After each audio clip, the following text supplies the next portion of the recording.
yang berbahagia, kembali kita berjumpa di hari Senin tanggal 25 April 2022. Bersama Gereja Semesta kita memasuki masa Paskah pekan yang kedua. Tetapi pada hari ini secara khusus kita merayakan pesta Santo Markus, pengarang Injil. Saudara-saudari yang dikasihi dan mengasihi Tuhan, melalui tulisan Santo Markus yang kita renungkan hari ini, dia berkisah bagaimana Yesus sebelum dia naik ke surga, dia berpesan kepada para muridnya, "Pergilah ke seluruh dunia dan wartakanlah Injil kepada segala makhluk." Rupanya, Santo Markus pun melakukan apa yang Yesus pesankan kepada para murid-muridnya. Sekalipun Santo Markus bukanlah salah satu dari ke-12 murid Yesus, dia adalah pengikut dari dua rasul yang besar, yaitu Paulus dan juga Barnabas. Dia adalah keponakan dari Barnabas, seorang rasul yang mewartakan Injil, mewartakan kabar sukacita dan ajaran Yesus kepada segala bangsa.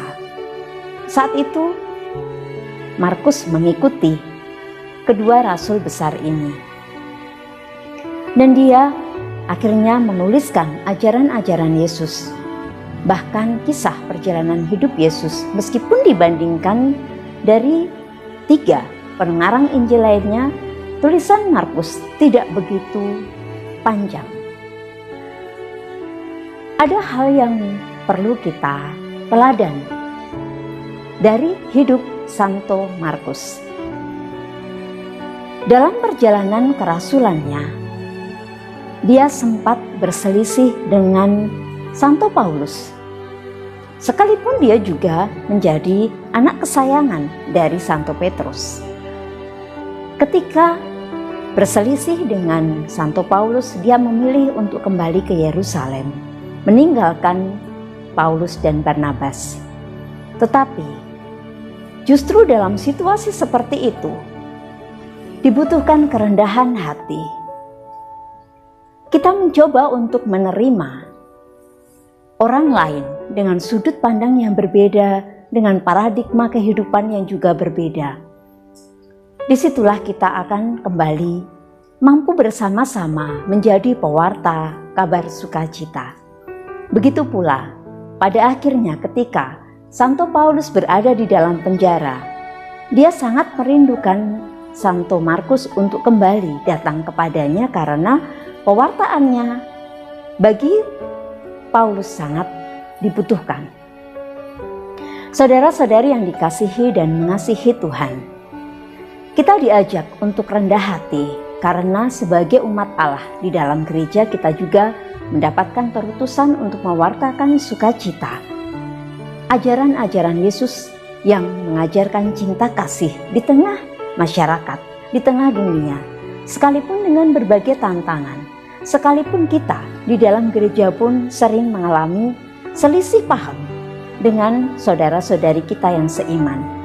Tetapi kita masing-masing kembali diajak untuk rendah hati, menerima satu dengan yang lain, karena kita percaya bahwa masing-masing pribadi memiliki kebenaran, masing-masing pribadi memiliki sudut pandang yang berbeda, tetapi bukan berarti tidak bisa berjalan bersama-sama.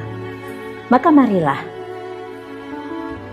seperti yang dikatakan oleh Santo Petrus dalam suratnya, kita juga diajak untuk rendah hati, merendahkan diri kita, merendahkan hidup kita di bawah tangan Tuhan yang kuat.